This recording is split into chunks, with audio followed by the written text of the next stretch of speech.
The ancient Essenes perhaps identified best the role of our personal relationships and categorized them. They went so far as to actually categorize 7 mysteries of relationship that we would live, each individual through the course of their lives would live simply by living life in the presence of one another. They have categorized these as mirrors, and what they remind us of is that in each moment of our life, the reality that we have become within is mirrored to us. It is a reflected reality. It is mirrored to us by the actions and the choices and the language of those around us.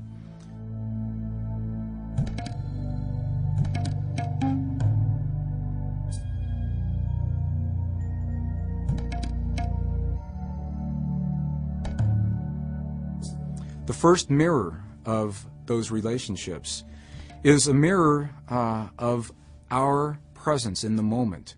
It's the mystery of the first mirror, what it is that we reflect to those around us in the moment. When we find ourselves surrounded by individuals and patterns of relationship and behavior with a dominant aspect of anger or rage or fear perhaps, and the mirror works both ways. It could just as easily be joy and ecstasy and happiness in our lives. If the first mirror is at play, what we're seeing is a mirror of that which we are in the moment, that's which we are radiating to those individuals around us as they mirror or shine back to us that which has been offered, the mirror of that which we are in the moment. The second mirror of relationship is of a similar quality, although it's a little more subtle. Rather than mirroring to us what we are in the moment, the second mirror mirrors to us that which we judge in the moment. If you should find yourself surrounded by individuals who demonstrate patterns of behavior that perhaps frustrate you, push your buttons of anger or rage, and you sense that those are not your patterns, they're not you in the moment, you ask yourself, are they showing me in this moment? And you say honestly to yourself, no, then there's a good possibility they may be showing you that which you judge in the moment, the anger and the rage or the joy that you are judging in that moment. When you find many different people demonstrating the same patterns to you, many different people demonstrating their anger or their rage to you, have you ever been angry and been in a big hurry to get somewhere and gotten into your car to drive to wherever it was you were going and found that everywhere you went, you made the wrong choices. You made the wrong choice in the teller line at the bank. You chose the slow line. You made the wrong choice on the exit ramp on the freeway. And everywhere when you're driving down the road, you're seeing people that are pulling out in front of you and then doing about 30 miles an hour on a 55. They may be mirroring to you what you are in that moment. We're going to talk about a reflected reality in just a few moments, a reflected reality. Often, the mystery of the first mirror is precisely what's happening. Often we will find people in our presence who are mirroring to us that which we are in the moment, and often that's not the case. And then people say, well, the mirrors don't work. Well, they do work if we have the wisdom to recognize what it is they're saying. A few years ago, I had the opportunity, a rare opportunity, have 3 people come into my life in the same month. Now, that should have been my clue right there. When 3 brand new relationships, very different in nature, all occur within the same month, that's the flag that says something's going to happen here. You better believe it. One of them was potentially a romantic relationship. One of them was potentially a business relationship. One was a mix between a business, a relationship, and a friendship. Each of them came into my life. Each of them came to me. And that's to have been the second clue. Each of them found me.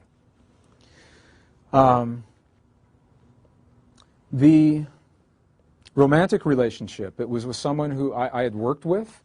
We had spent a lot of time together. We had a lot of common interests. And it was one of those things where it just kind of made sense to be together. It wasn't like there wasn't a powerful magnetic attraction. It was more, it just seemed like the thing to do.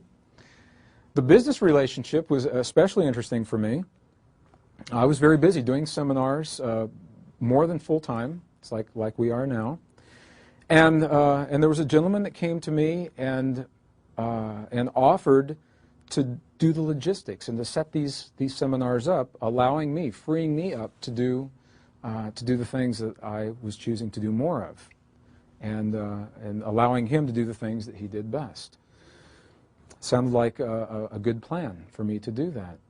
And the friendship and kind of quasi-business relationship, there was a gentleman, a very talented, very skilled carpenter, who asked if he could house sit on my property in northern New Mexico while I was leading a group to Egypt in the late fall. And I had been looking for someone to stay on the property, and it looked like also a good thing to do. He said that he would like to stay at that property in exchange for his carpentry and caretake. And so all of these happened right about the same time. It was a very, very busy time in my life. And I said, okay, sure. Well, within that month, within the same month that each of those three people came into my life, each of them just about began to make me crazy. They were just driving me right up the wall. And there's a pattern that I had demonstrated throughout much of my life. When things were making me crazy, we call it crazy making, when things were doing that for me, I would use logic. And through my logic, I'd say, oh, Greg, you're just tired. You know, you've been on the road a lot. You know, you're under a lot of pressure right now. Let's see how it is in another week or so, or see how it is in a couple of weeks. And I would go away. I did this with these people, and I'd go away on the trip, and then I'd come back in a week or 10 days, and everything was the same, and I did this again and again.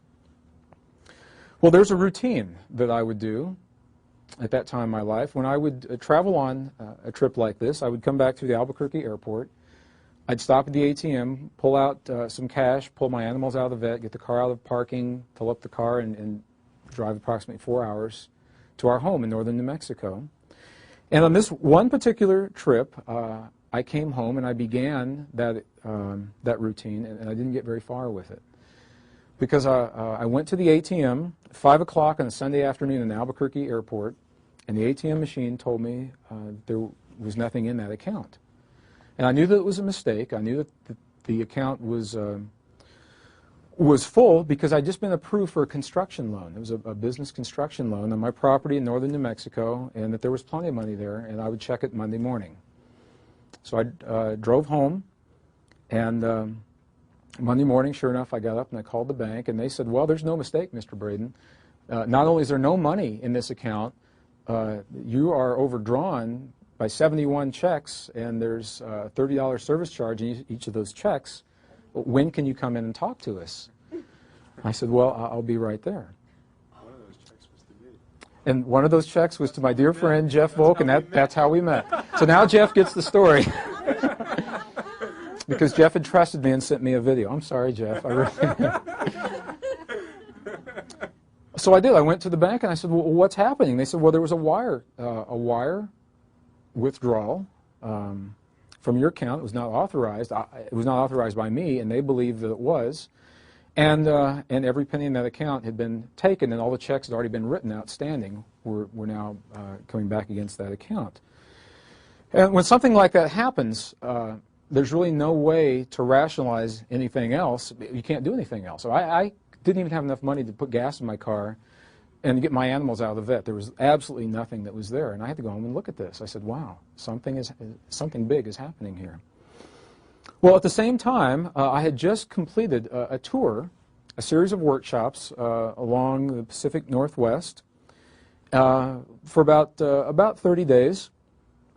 And the people who had offered to set these programs up for me had many reasons why the money from those programs wouldn't come through. They said, well, our accounting isn't done, or we haven't reconciled our accounts, or whatever. Something was happening.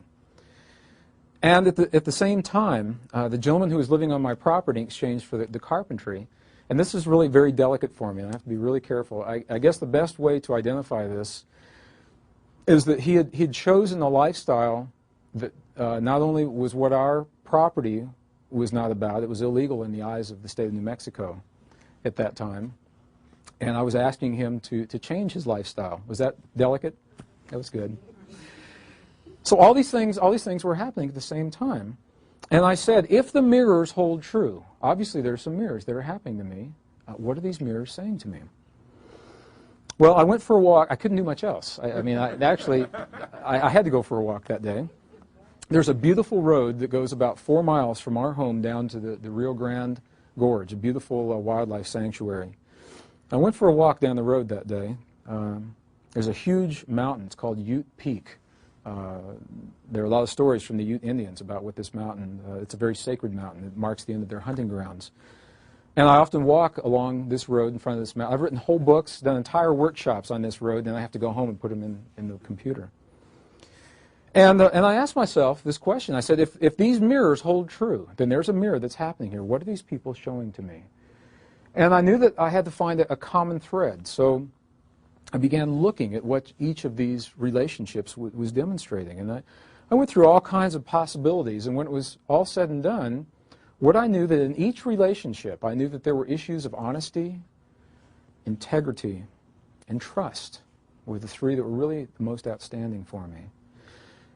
And so I said to myself, if this mirror holds true, if people that are around me are demonstrating these patterns of behavior, are they showing me that I somehow am lacking in honesty, as Jeff may have thought, or integrity, or trust? Is that what they're showing me? And this feeling welled up inside of me before I even got that sentence out of my head and said, no, that's what this work is all about. That's precisely what this work is all about. And at the same time, there was a realization. It was such a powerful, it was subtle and powerful, that came to me, and I realized that they were not showing me a mirror of what I was in the moment, as we'd always been conditioned, as I'd been conditioned to believe. Rather, they were showing me a more subtle mirror, the mirror of what I judged in that moment. The mirror of what I judged in that moment. And that's precisely what was happening. I had a tremendous charge on honesty and integrity and trust. Such a charge that I was not willing to allow it in others. I was not willing to allow that in others. When you have a charge on something, what does that promise? It promises that you'll see it. You'll see it in your life if you've got a charge on it. I had that charge. These three people that came into my life, now I know that each of them was a powerful, skillful master that impeccably held the mirror to me during that time in my life of my greatest charges. And it was relatively concise the way they did that. It could have drawn out over years, and maybe it did. Maybe those mirrors have been shown to me year after year on such subtle levels that I never recognized them. And they became less subtle and less subtle and less subtle until something happened that I could not look away from. And in that moment, I had that mirror. In that moment, I was shown the second Essene mystery of relationship, the mirror of that which we judge in the moment. The gentleman that had invited me to work with him, wanted to set up these seminars. The very first moment we met, something interesting happened. We met in the home of a mutual friend in Northern California, and the first moment we met, I'd never seen him before, I'd spoken with him on the phone, and our eyes met on the landing of this house, and I said something to him that I seldom, or rarely, will ask anyone upon first meeting him, and I simply said, "When's your birthday?" And he said, "Well, my birthday is June 28th, 1954. And I said, "Wow, that's my birthday. The exact month, the exact day, and the exact year." I'm a Cancerian. If you know much about Cancerians, you know that Cancerians live in a world of feeling. Maybe that's why we're exploring feelings this weekend.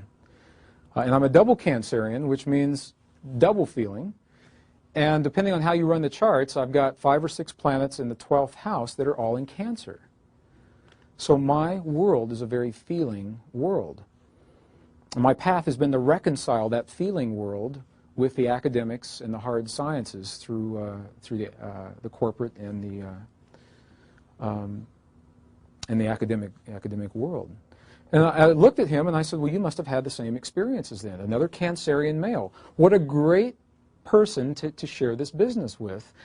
And he said something to me in that moment. He looked me directly in the eyes and he said something to me and I discounted it. I used my logic. And what he said to me was, I'm your evil twin. And he told me in that moment, and I discounted it. Because my logic said, oh, well, he's just making a joke. Although I had a feeling in here. The moment the gentleman moved onto my property to caretake for me in exchange for him living there, I had a feeling about him being there, and I discounted that feeling through my logic. I said, oh, Greg, you don't really even know that man. Well, that's precisely the point. You don't even know him. Why would you judge him? The moment that I began spending serious time with the potentially romantic relationship in my life, I had a feeling.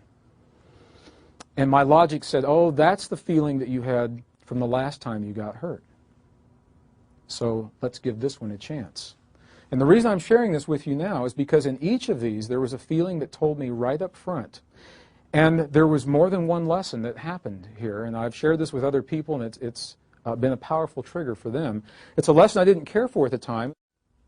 The week that I recognized the pattern of judgment, the week that I recognized that each of these people was masterfully mirroring for me the things that I judged in life, every other relationship that was held in place by judgment began to disappear.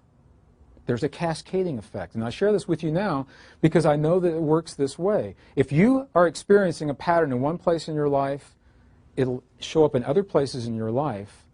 And once it is healed, once it's reconciled in one place, it is healed everywhere simultaneously because we are holographic in nature. Our consciousness works that way. It is mirrored on many, many different levels. Well, the gentleman who had offered to do the business with me, that relationship didn't work well at all. And I felt like I gave it ample opportunity. And the reality is it did work well, and I just didn't know what it was showing me. It worked perfectly as my mirror. So one day I called this gentleman and I said, I'm not going to work with you any longer. And I hung up the phone. There's more to it than that. I'm making a long story short. I hung up the phone, and as I did, I realized that every program and every source of income that I had for the next 6 months, I had just canceled. As my hand was on the phone, that was on a Saturday afternoon. So I had the rest of Saturday and all of Sunday to think about it. Sunday night, there was a message on my voice machine from a woman I had never met before, who through mutual friends had heard about these workshops, and she asked me to call her, and I did. And she said, I'm interested in sponsoring you and setting up programs for you around the country. Would you be interested in working with me? And the first thing I asked her, I said, well, when's your birthday? She said, June 28th, 1954. True story. And my first reaction was to hang up the phone, and I didn't do it. And I shared with her, I said, let me tell you a story. And I shared with her this story, and she said, well, would you be willing to give this a chance? This time, I paid attention to the way that I felt, and it felt different. Something was different. And I said, yes, I'd like to do this with you. If you know her, now she's a seminar coordinator and does workshops in her own right, and now an author of a couple of different books. Her name is Joanne Carl Cornog, if you've ever done any work with Joanne Cornog. And because I did not allow the first relationship to taint the second, because I was able to trust the feeling and really know what the feeling was saying, we've had a very powerful relationship, and it was through her that I met Melissa. So it's interesting how these things work out. Through that mirror, that second mirror of judgment, I was shown the things that I have the greatest charges on in my life. I was shown the mirror of that which I judge in the moment rather than that which I was in the moment. And I learned the powerful lesson of discernment, of trust. And it was a relatively inexpensive lesson compared to what came next, because immediately after that I began dealing with publishers and contracts and things like that. And through my powers of discernment, I averted what could have been some serious problems in that way. So I'll invite you, look in your life at the people that you hold most dear, because that's the magnet. That's the magnet. It may be love, it may be that they're family and you don't have any choice. The people that you hold most dear, and then look at the characteristics that they exhibit that just push your buttons right and left. And ask yourself this question: are they showing me in the moment? And if you honestly say the answer to that is no, then ask yourself the question: are they showing me that which I judge in the moment?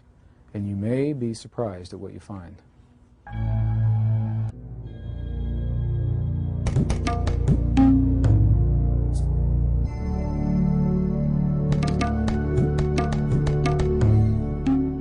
The third seen mirror of relationship is perhaps one of the most commonly recognized mirrors.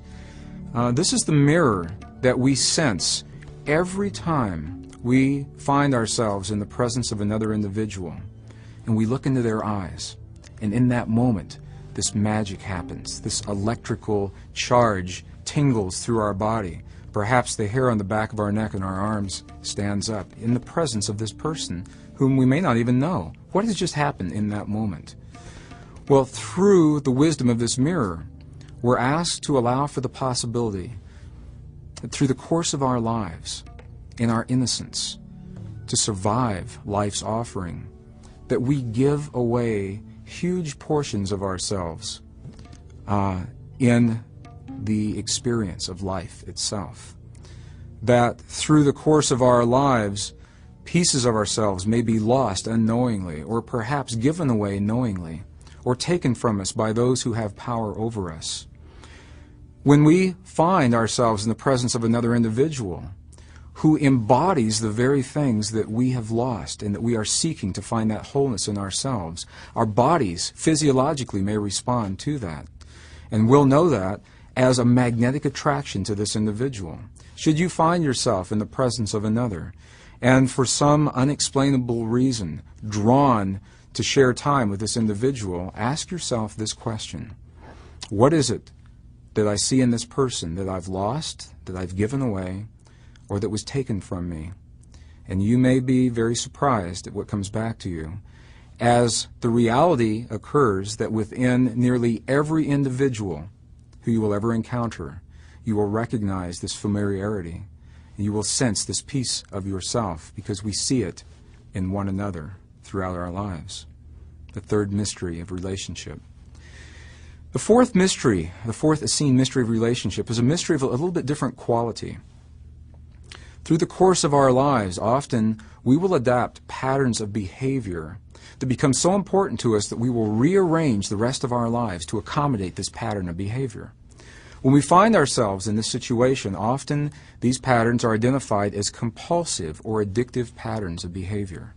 And the fourth mystery of relationship is the mystery that allows us to see ourselves in the presence of addiction or compulsion. Through addiction and compulsion, what happens is that we find ourselves giving away, little by little, the very things that we hold most dear in life.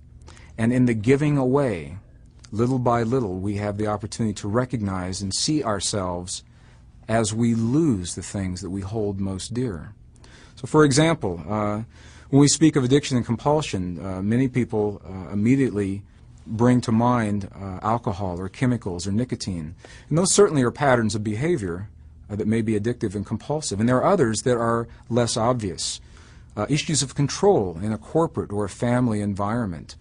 The addictions to sex, always having to have sex, or always having to have money or create money, or abundance in our lives. Those are issues of compulsion and addiction as well. When an individual finds themselves in the presence of this pattern of behavior, what they may be assured of, and the beauty of this pattern, is that the pattern does not occur overnight. The pattern unfolds gradually over time, little by little by little. We give away the things that we hold most dear. If we are rearranging our lives to accommodate a pattern of alcohol or chemical abuse, we may be giving away the portions of our lives, our loved ones, our families, our jobs, our very livelihood to accommodate that. And this is the beauty of this pattern, that it may be recognized at any time, rather than taking it to its extreme and losing all. We may recognize this pattern at any time, heal that pattern, and find our wholeness in that healing. 1992. I was doing a series of workshops very similar to this in Mount Shasta, actually a little town just outside of Mount Shasta called McLeod. If anyone knows where McLeod is. At a wonderful place called the Stony Brook Inn. It was a bed and breakfast, and at that time it was also a retreat center. We had rented out the entire facility. We had the whole place all to ourselves, including a great room downstairs. And in that great room, there was a large screen television, and we were watching our video clips at night. Well, 1992, a gentleman named Richard Hoagland had just come out with a pretty amazing piece of video of a presentation he'd given to a special session at the UN about what he believed we had found archaeologically on Mars with our Viking probes in 1976. And we were watching this as a group. And it was dark. It was in the evening. And the door opened up, and there were two travelers that came in looking for a room. Of course, the inn was full because we had all the rooms, and they happened to see what we were watching, and they said, "This looks really interesting. Can we stay?" And I said, "Sure," and they did. And when it was all over and the lights came on, I looked across the room, and there were two women who were traveling cross-country, and for some reason, one of them looked very familiar to me. I had never met her before. And I just felt that sense of familiarity. Have you ever had that happen? Have you ever been in a public place, maybe the airport coming in here, or a bus station, or a train station, or a mall? Grocery stores are great because no one's suspecting it, and no one's expecting it. And all of a sudden, you're not looking for a relationship, you're not seeking anything consciously, and all of a sudden someone may come by you, and you feel them walk past you, and you think, "Wow, what was that?"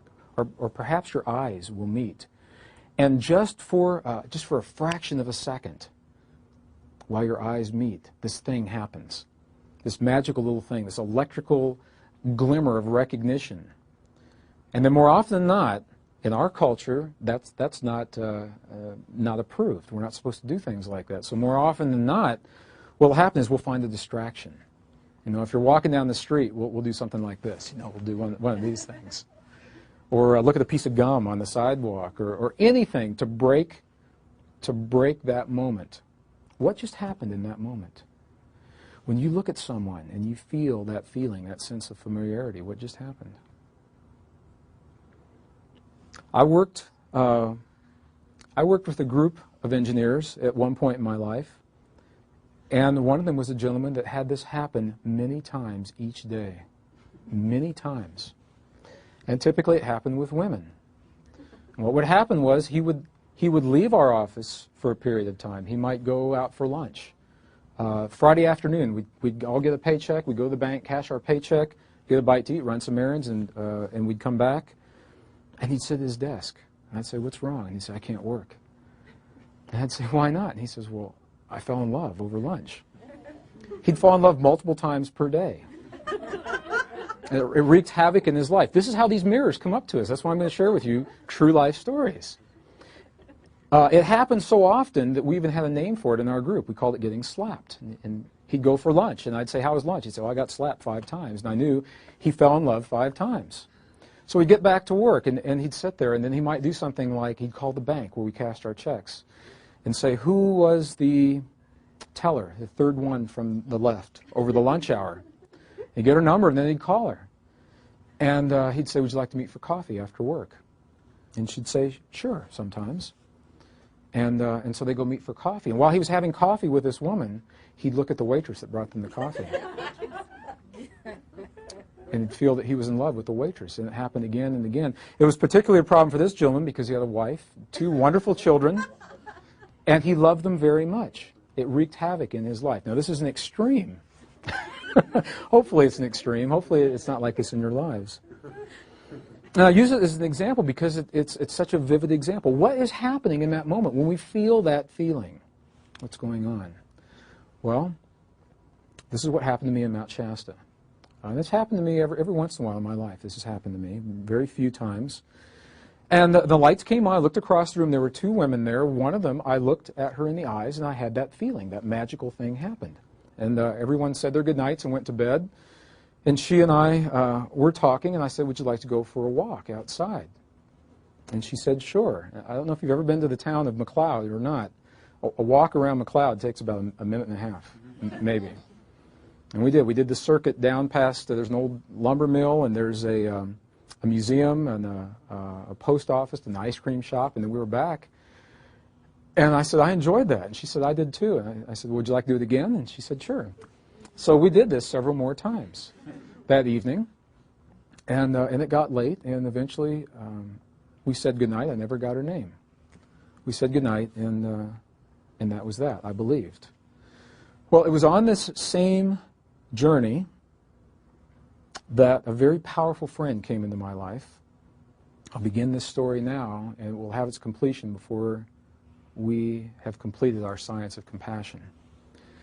It was underneath the front steps of the Stony Brook Inn that a mama kitty had given birth to a litter. She'd never done this before. She apparently didn't know or wasn't capable of nursing, and all the litter died. They believed.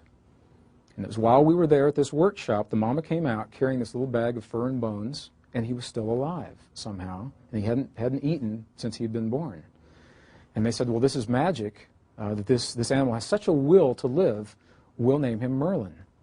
And they did. And Mr. Merlin was a beautiful, all-black little male kitty. It was supposed to be an outside cat. There were no animals allowed inside the Stony Brook Inn.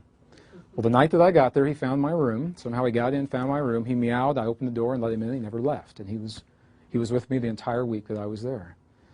And he was being nursed back to health. We slept together. We dined in my room together. He'd stand on the edge of the sink while I shaved and watch me. He'd stand on the edge of the tub while I was showering, and he'd catch little water drops in his whiskers that were bouncing off my body. And we became very good friends in that short week. As my workshop was coming to a completion, it was time for me to come back to New Mexico. And they said, we have our quota of animals. Would you like to take Merlin with you? And I did. I said, sure. Well, that morning I was leaving, and I had to go into Mount Shasta to get the things that you need to take an animal with you when you travel cross-country. I got a leash. He was a leash-trained kitty, and little kitty water bowls and litter boxes and all the things that you need. Well, I was driving down the street, and I stopped at a light, and I looked up, and there on the corner was the woman that I'd seen the night before. See, the story is going somewhere, and it does tie together. It works out really well. And she was there, and she looked at me, and I looked at her, and she came over the window, and I said, hi, how are you doing? She said, fine. And the light turned green, and people were honking their horns. And I said, have you eaten yet? And she said, no. And I said, would you like to? She said, yes. She got in. We shopped for Merlin's things, and we went to a wonderful little cafe at the south end of town. And we sat and talked and talked and talked. And we were there for the rest of the morning, and the breakfast people left, and it got really quiet. And then the lunch people came in, and it got very busy, and then they left, and it got really quiet. And she was driving back to the East Coast, and I was driving back to New Mexico. And finally we said, well, if we're going to leave today, we probably should leave. And she walked me in my car, and I gave her a kiss on the cheek, goodbye. I still, to this day, I don't know what her name is. And as I watched her walk away, this thing happened. And I found this tremendous sadness in my body. I actually began to miss her. And I watched her get in the car, and her taillights disappeared over the road to the highway. 10 years ago, if that had happened, I would have said that I was in love. And I would have done something really romantic, like jumped in my car and flagged her down on the freeway and said something to her. I don't know what it would have been. And I knew that something else was happening. I knew that's not what it was. And I sat in my car, and all of a sudden, huge tears began coming down my cheeks. And I said, wow, this must be a really powerful lesson that's happening here. First, there was the familiarity. And there was the sense, as she was leaving, there was a sense of sadness. And I simply closed my eyes and asked a question, as I often do. And I said, Father, I ask for the wisdom to understand what is it that I feel in my body. When you ask a question like that, whoever you believe you're asking that question to, you're expecting an answer. And rather than an answer, I got a question back. So they were making me work. And the question simply said, what is it about this woman that you miss? And I hadn't really thought about what it was. I just knew that I missed her. And I began thinking about all of the things that we had shared and all the conversation that we'd had the night before and all at the cafe, all through the lunch hour. And of the many things that had happened, what I knew was that I really missed her innocence. There was an innocence about her, a sense of awe and wonder. And this was big for me at this time in my life because I had gone through the academic world, the sacred journey of academia. I'd spent quite a bit of time in the corporate world, and there's a trade-off, and I know that you know this, that as we remember and as we develop the knowledge in our lives, we lose that innocence. And I'd become aware of that. As an example, I went to school not far from here, up in Fort Collins, Colorado, just north of here. And if you've ever driven west on Interstate 70 out of Denver, you've seen one of the most awesome spectacles that nature has to offer in the form of a road cut. And there's a road cut there where I-70 goes right through the side of a mountain, and all of the layers were tilted by geologic forces about this angle, and they are the most magnificent colors you've ever seen. It goes from the deepest black to a gray and an olive, and then a violet and a pink, and then an orange and a white, and then the whole thing starts all over again. Before I was a geologist, I used to look at that and I'd say, look at those colors. How beautiful. And after I was a geologist, what I said was, look at those magnificent dip angles and the overthrust faults. Because I'd lost a degree of innocence in that respect. And what I knew in that moment, as I recognized what it was that I was missing about this woman, I knew that I was not in love with her, that she had very, very powerfully, in a brief period of time, in just a matter of hours, had held a mirror to me of a huge portion of myself that I had lost in exchange to attain that which I chose to attain in my life. And I believe that we've all done this to some degree. I believe that we have all either given away consciously, lost without even knowing it, or had taken away by those who have power over us at some point in our lives huge portions of ourselves to survive life. And perhaps more than ever before, at this time in human and geologic history, we're asking ourselves to bring those pieces back once again, so that in our wholeness we may know ourselves and have the experiences that we're choosing to have in this lifetime. It was an amazing experience for me to have that, and I knew that she had just shown to me the third Essene mirror of relationship, that which you have lost, given away, or had taken away. And the truth is, the reality of this experience is, I believe that if we are honest with one another, truly honest with one another, in almost every eye of every individual that you'll ever look into, if you look long enough, you'll see and you'll feel that sense of a portion of yourself. You'll feel that recognition. You'll sense that familiarity. I'll invite you to do this.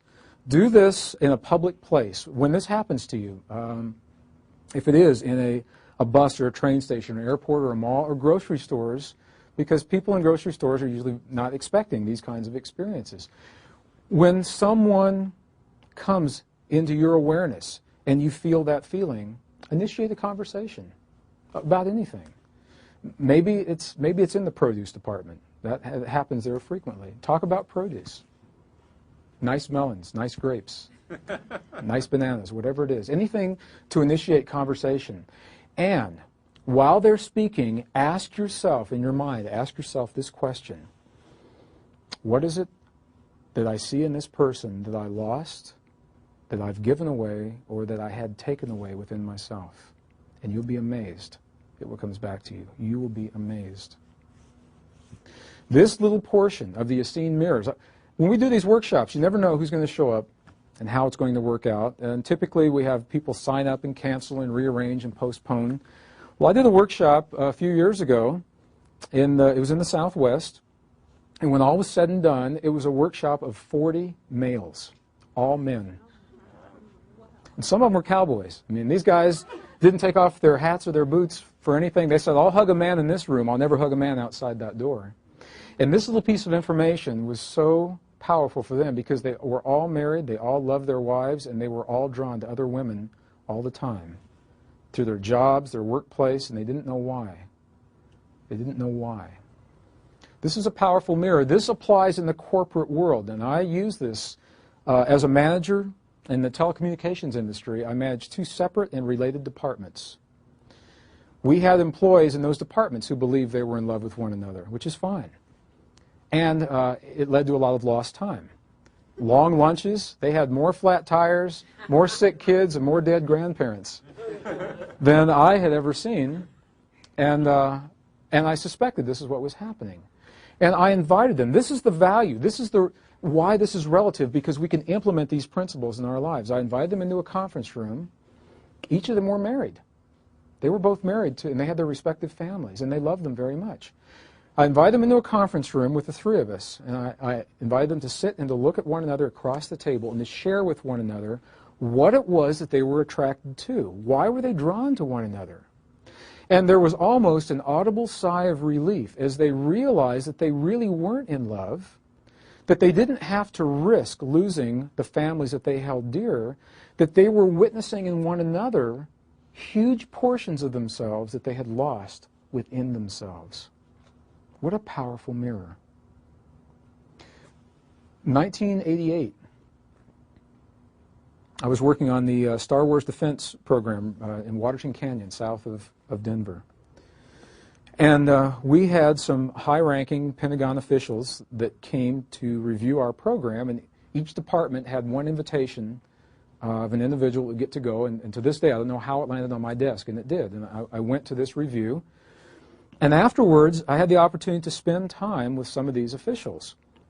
And there was a conversation that was happening it was a dinner, just before a dinner that evening. And one of the people in the group looked at this one particular gentleman.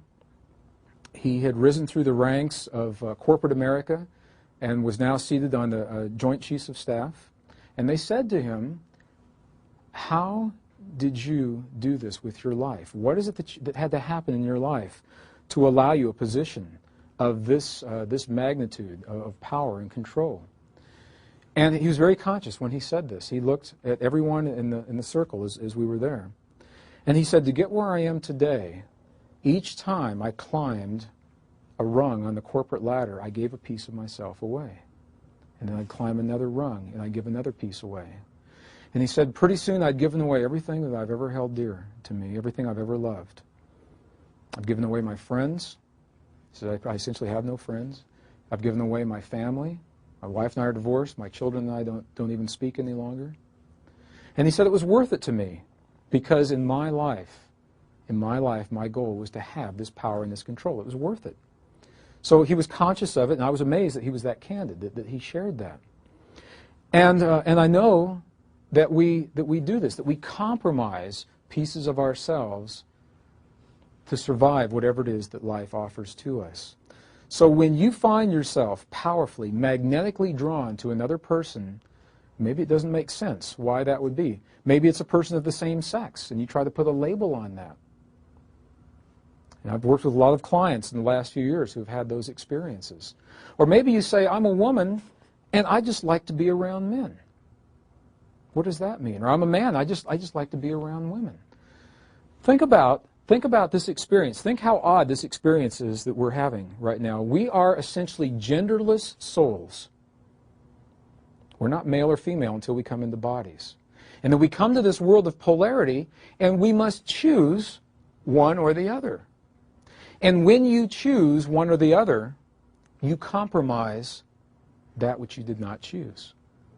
So as a male, I came to this world I chose to polarize into a male body, although my soul is genderless. It is both masculine and feminine simultaneously. So I put my feminine on the back burner. And women, you've put your masculine on the back burner. So when we arrive in this world, we may find ourselves unexplainably drawn to someone of the other polarity. Well, I did a workshop in the Bay Area a few months ago, and people said, what about when we're drawn to the same polarity? What does that mean? And I believe that the mirror holds. And this is a powerful mirror with no labels. It's simply a mirror. Let me give you an example of how this may work.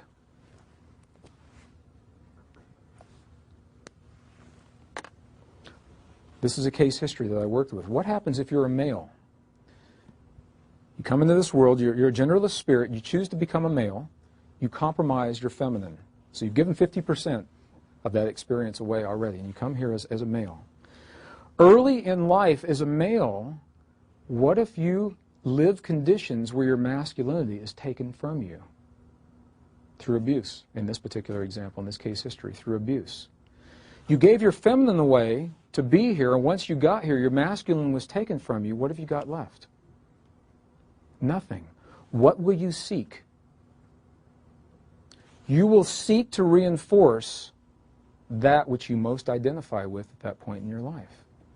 If you've come into this world as a male and that masculinity was taken from you, you'll seek to reinforce that which you have that recent memory of. You may seek time, and this gentleman was seeking time with a male, and it was confusing to him. He didn't know why. And as he began to understand this, it made tremendous sense to him why, and within a few months, he didn't have that orientation any longer, and if he had of, that would have been fine as well, because we're simply dealing with patterns of energy until we place labels on them. Isn't it interesting how that works? We'll seek to reinforce that which we have lost, given away, or had taken away in our lives. So I'll invite you to look at your life, look at the people that you are compelled to be with, and ask yourself, what is it in them that you've lost, given away, or had taken away in your life? And then romance in our culture today, romantic relationships. How many times have you heard of couples that come together because they feel this charge, and then the charge goes away? And they say, well, I'm not in love anymore. And the reality may very well be that their love has served them so well, that which they sought in another, they have now healed in themselves, and they will not feel that charge. And at that point, they've served one another so well, they've become that wholeness. From that point forward, they may choose to continue that relationship based on completely different principles, because they simply enjoy one another's company.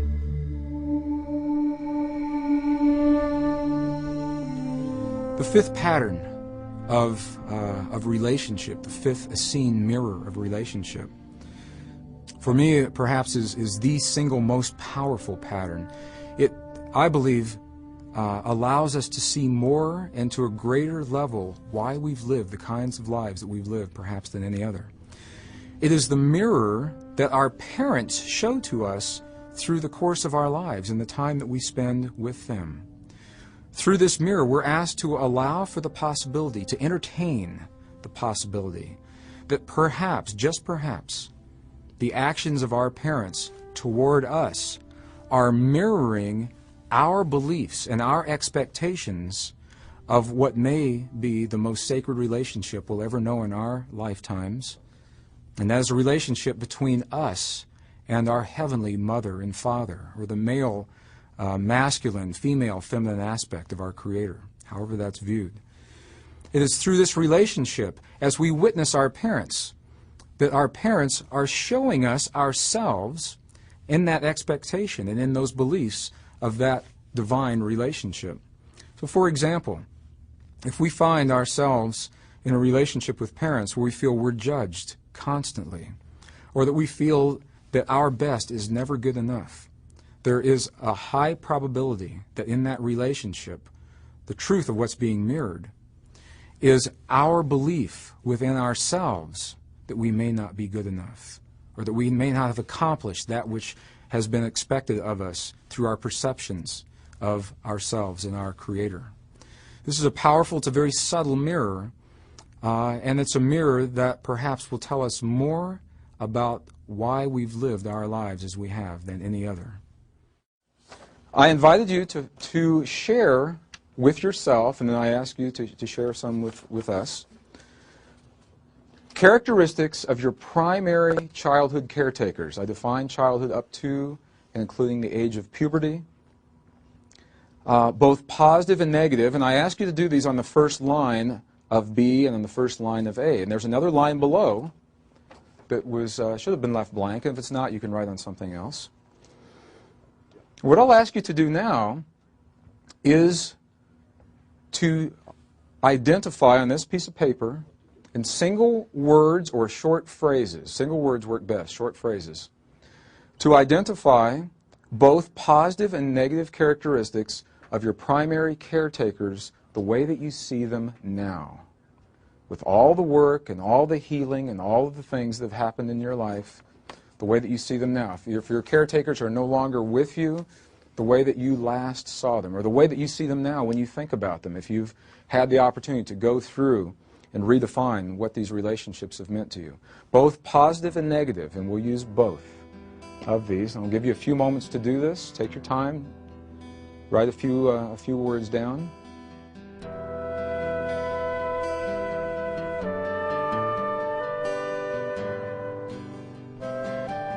Let's take a look at what we've got. To the degree that you're comfortable in sharing a few of these, what were some of the positive characteristics of either or both male and female caretakers as you see them now? What are some of those characteristics? Vulnerable? Okay. More loving?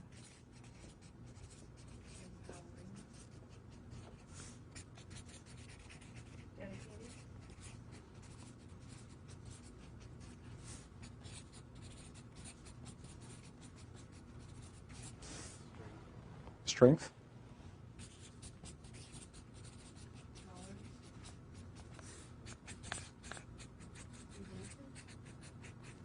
Inventive? They're like creative?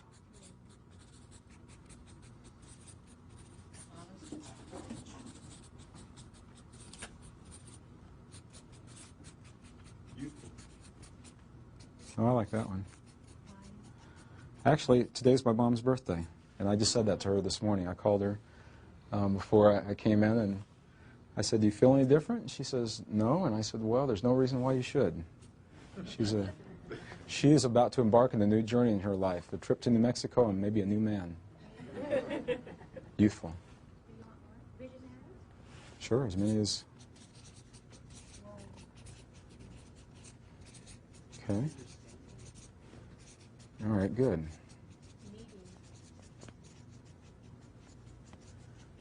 What was the last one? Needing. How is that? You see that as a positive? I see that as positive because before they were kind of closed, not thinking that they needed the love and the attention from their children. So maybe more open. Yeah. Openness.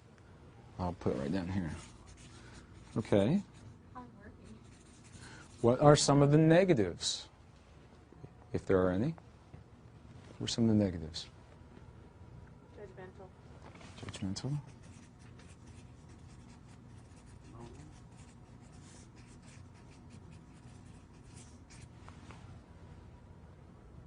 You're not working me hard enough. Rigid.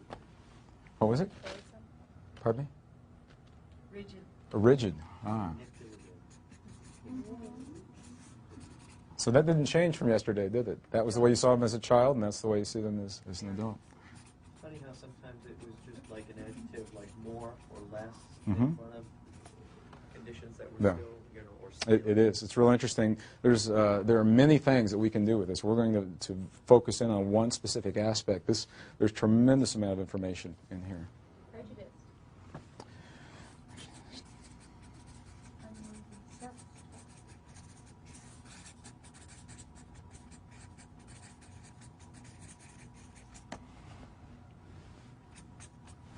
Okay.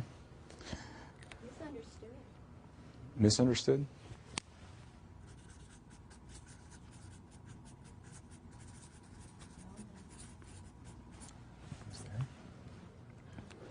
Okay, that's good. We have a sampling here. The mirror that I'm about to share with you, for me, has had a tremendously powerful impact on my life. And the impact has had many implications. So I'm going to share this with you with a sentence, and then we're going to take that sentence and look at it from many, many different perspectives. We'll be discussing this mirror for a little while, because the sentence is a mouthful. So the first thing I'll say before I do this is I'll say that there are few absolutes. There are always exceptions. And we're looking for patterns and generalities. So what I'm going to share with you, I'm going to ask you to look for patterns and generalities. As I share these things with you, if you feel something welling up inside of you that says, no way, there's a good chance you've just found a really powerful piece of information about your life and your history, and now you're being asked to choose whether or not this is the time to view it. If the answer is yes, you'll have the tools. If the answer is no, you've heard the tools. So if, as I'm sharing this with you, you feel this emotion, your body temperature heat up a little bit, your heartbeat might rise a little bit, your fingers may tingle. It's kind of like being in love. This may be what's happening. And the only way that you will have a response is when you are you're being shown something that that is so deep that you may have chosen to avert looking at it in the past. So what I'll say to you is this about this mirror. Regardless of what you've placed here, and there's no judgment, good or bad, right or wrong, we're looking at the overall mirror in the world of polarity where we see pluses and minuses. There is a good possibility that the words that you've used to describe your parents now as an adult have very little to do with the people on this earth that you call mom and dad. There is a good possibility that the words that you've used to describe your parents on this earth, in those words, you're describing a mirror, and this is the mirror that your parents have held to you impeccably, providing you insight into the most sacred relationship you will ever know as you walk this world. There's a good possibility that the way you've seen your mother and father of this world represents a mirror of your expectations, the relationship you have with your heavenly mother and father. Okay, let me say this again. There is a good possibility that the way you've seen your parents, the way you describe them, the words that you use, that those are the words describing your expectations of your relationship with your heavenly mother and your heavenly father. Now, there are many different ways to look at this, and we're going to go into this in a lot of detail, and then we'll go through a little exercise. Is it possible? Is it possible that in inviting you, whether it was conscious or unconsciously, when your parents brought you into this world, you were invited to come to this world? Is it possible that with that invitation lives an unspoken responsibility that we've forgotten in our culture, that says those that will bring us or care for us in this world, the mother and father in this world, are surrogates. They're the closest thing that we know to mother and father in our heavenly Creator. We know that our Creator in reality is genderless. There is no mother or father. There's a force, if you will. And we're using our English language to approximate this. Is it possible that your mother and father have loved you so much, perhaps on levels they were or still are not even aware of, that they have impeccably held to you a mirror, showing you the way you see your relationship, not with your earthly father, with your heavenly Father, not with your earthly mother, with your heavenly mother? Is it possible that when you have perceived that your parents were angry at you, that what was really happening is you were feeling your perceived Creator's anger at you? Is it possible that when your parents are proud of you, and when they encourage you, and it feels so good, that you're actually feeling that from your Creator? Is that possible?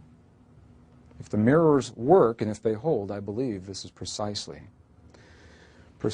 what's happening. I believe there's a good possibility that we love on levels unspoken and so deeply that we will impeccably hold these mirrors to one another. And our parents have done precisely this for us. So I'm not saying that this is an excuse or a condoning for any patterns of behavior that our parents have ever demonstrated, and we'll go into this whole thing. I'm simply asking you to allow for the possibility that the relationship that you've had with those who have cared for you, your parents, maybe you were adopted, maybe you were in foster homes, whoever it was that assumed that responsibility for you, they have held the mirror, allowing you to see. We don't get up in the morning and say, I wonder how my relationship with my Heavenly Creator is going today. Typically, we don't do that. We're focused in living and breathing and surviving and providing for one another in this world, and it's in this world where we see the mirrors exemplified. So I'm asking you to allow for the possibility that those who have consented to care for you in this world, possibly on an unspoken level in that caring, that they've held this mirror, and this mirror has shown you your beliefs and your expectations of how you believe your Creator sees you and how you see your Creator. How do you feel about the possibility that your parents have held this mirror for you? Does it make any sense, first of all? Let's try something. Let's try something. I invite you to close your eyes. Close your eyes. Take a deep breath. Deep yogic breath. Yogic breath is where you push your tummy out. When you inhale, that means your diaphragm just dropped. Okay, and then pause briefly. Don't be in such a big hurry to get rid of that breath. And when you do exhale, tighten your tummy muscles a little bit. Just take a deep yogic breath. Okay. Now in your mind, I'll invite you to say to yourself, consent to feeling in your mind. In your mind, say, I consent to feel. I allow myself to feel.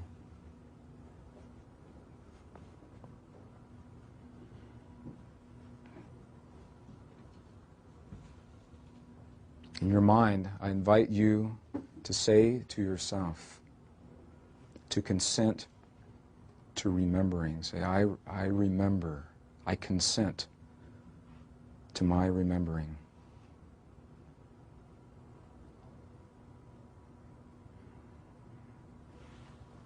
And now I'll ask you a question. If someone came to you on this day and said to you that you had 1 minute left in this world,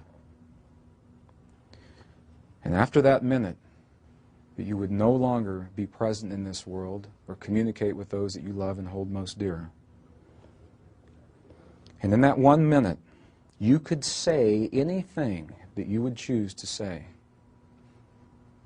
to your earthly mother and father. What would you choose to say to them in that minute?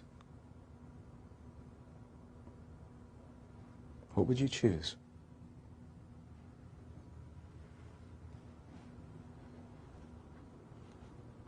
I invite you to share those words with me. What words would you choose in that 1 minute? Thank you. Thank you. Be happy. Pardon me? We are one. We are one. Be happy. Be happy. I'll see you soon. See you soon. I love you. Certainly, I love you. All right. If someone came to you and said to you that you had 1 minute left in this world with those that you love and hold most dear, and in that 1 minute, you could hear from your mother and father anything, what would you most choose to hear from your mother and father? What would you most choose to hear from your mother and father?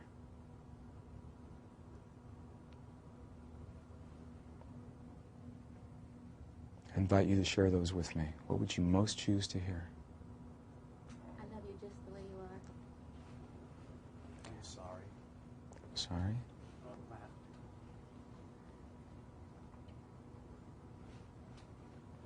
Okay, with your eyes closed, take a deep breath. And I invite you to listen. If in that 1 minute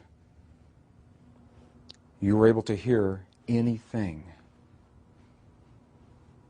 I'll do gentlemen first. Gentlemen, if you had 1 moment in this world and you could hear anything from your Creator, you heard your Creator say, "My son, I'm proud of you. My son, I love you. You've done well. Thank you, my son." Ladies, if you could hear, "My daughter, thank you. You have done well."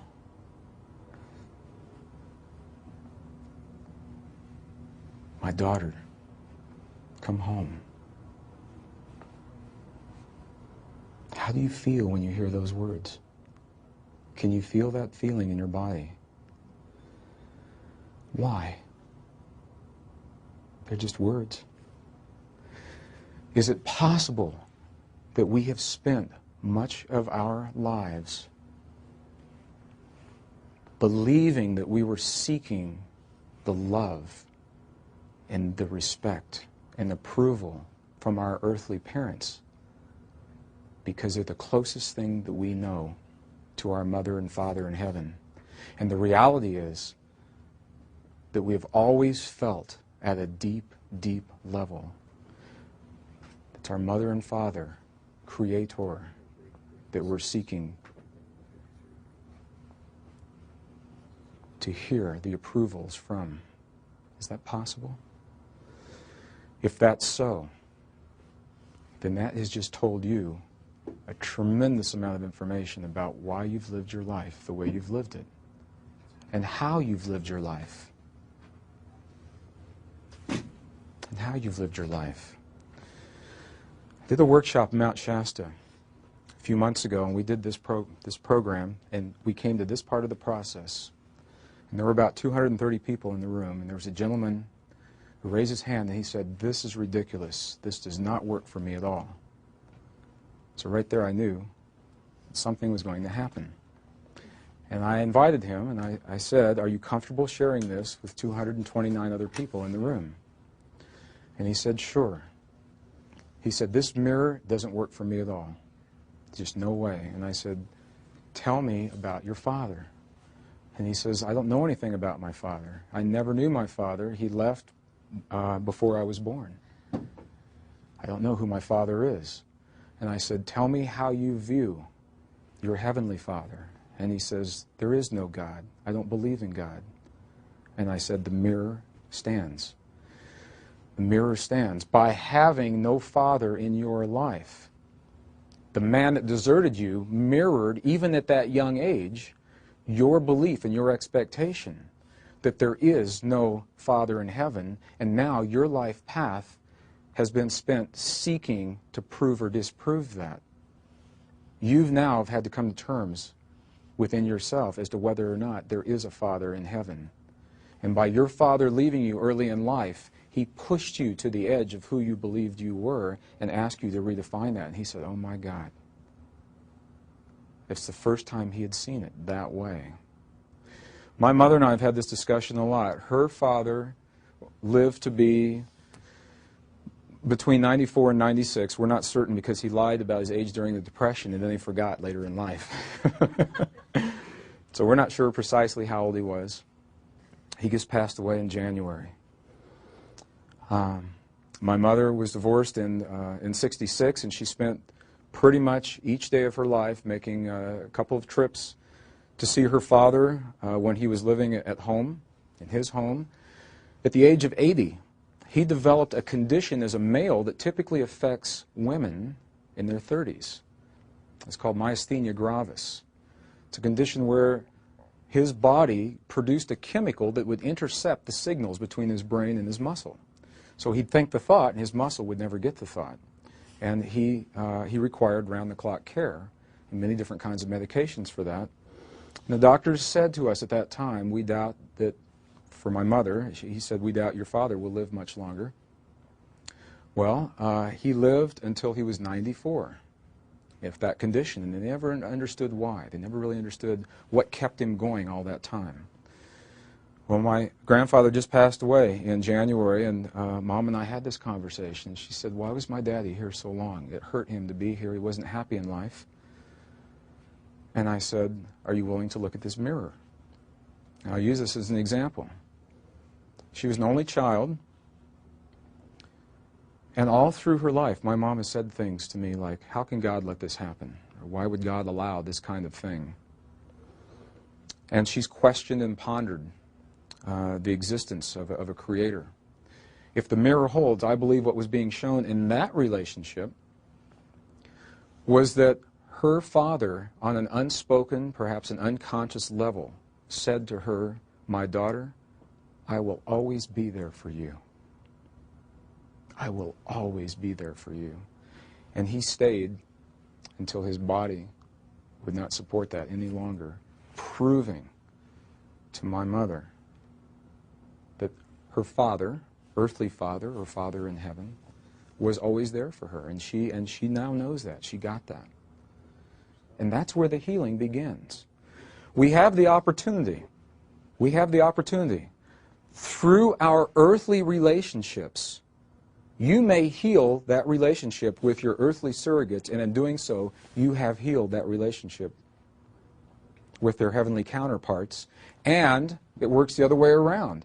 As you heal that relationship with the heavenly counterparts, it has to have healed with your earthly surrogates. So it's not saying that you're responsible for the illnesses of your parents or that you're responsible for any choices they've made in their lives.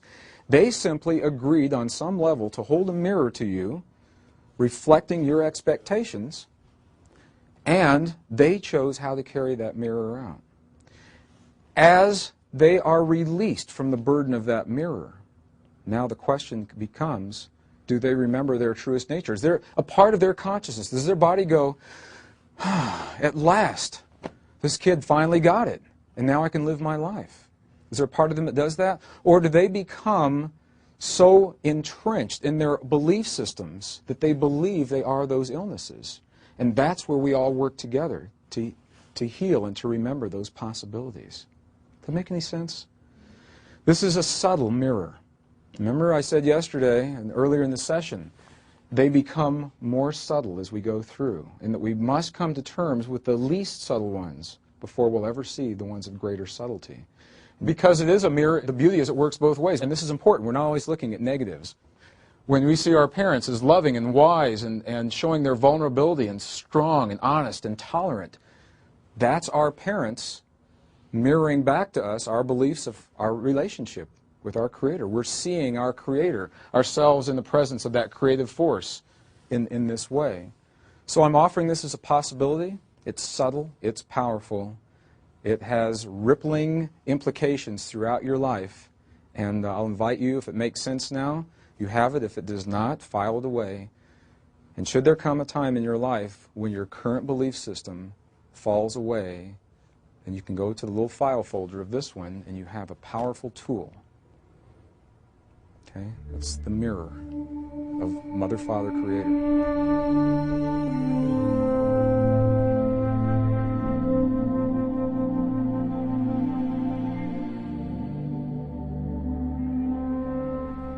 The sixth scene mirror of relationship is a mirror that has a rather ominous name.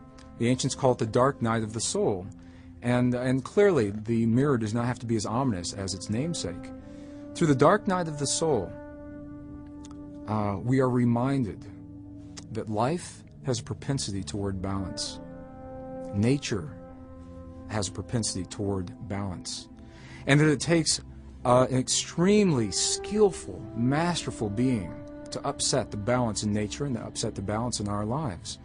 When we find ourselves in the greatest challenges of life, it is in those moments that we may be assured the only way those challenges are possible is after we have amassed each tool that will allow us to move through that challenge with grace and with ease. That's the only way it can happen. Until those tools are amassed, we will never see ourselves in the situations that ask us to demonstrate these high levels of mastery. So from this perspective, the greatest challenges of life, those of relationship, perhaps our very survival, may be viewed as tremendous opportunities to demonstrate mastery rather than tests that may be passed or failed in life. And it's through this mirror of the dark night of the soul that we see ourselves naked, perhaps for the first time, without the emotion and the feeling and the thought of all of the constructs that we've created around us that we believe keep us safe in life. And it is through this dark night of the soul, perhaps for the first time, we have the opportunity to see ourselves in that way and to prove to ourselves, to demonstrate to ourselves that the process of life may be trusted and that we may trust ourselves in life. The dark night of the soul is an opportunity for us to lose everything that we've ever held dear in our lives and to see ourselves in the presence, in the nakedness of that nothing. And as we climb out of the abyss that is left from everything that we've lost and we see ourselves in a new way, that is where we find our highest levels of mastery. The ancients talk about the dark night of the soul very clearly. I had a client that came to me when I was working in the Bay Area. He was a software engineer, a brilliant software engineer, a young gentleman. He was married, had a wife and 2 children, 2 daughters. And he loved them all very much. And in his software environment, his skills were in such demand that pretty soon he began traveling tremendously. First, he was going to technical sites, and he began doing trade shows, tech-supported trade shows. He saw less and less of his family, and the few times he did see his family, he felt like he didn't know them. There was little to talk about on the weekends. He didn't know what his kids were doing in school. His wife and he, their communication was lacking. Into his department, the company moved another engineer. It was a woman from Los Angeles, same age. They began sending them as a team to these different programs, and it wasn't, you see where this is going, it wasn't long before he believed that he was in love with this woman. And she believed that she was in love with him. She applied for a transfer back to her home office in Los Angeles. He did the same thing from San Francisco and was given a job in L.A. His department was very upset with him. His friends thought he was just out of his mind. His family was devastated. And he said, well, I'm sorry that I've hurt these people, and that's okay. I'm off to my new life. So he went to Los Angeles, and they were down there about 3 weeks, and the woman came home one day and said, this is the relationship I thought it was going to be. I'd like to end it. He was devastated. What universal fear did he just get lit up? He was devastated when she asked him to leave. He began performing poorly at work, and he was put on probation, and he didn't get any better. The company asked him to leave.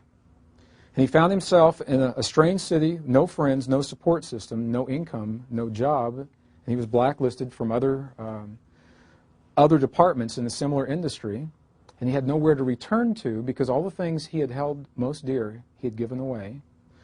His department didn't want him back. His family wasn't there for him, his friends.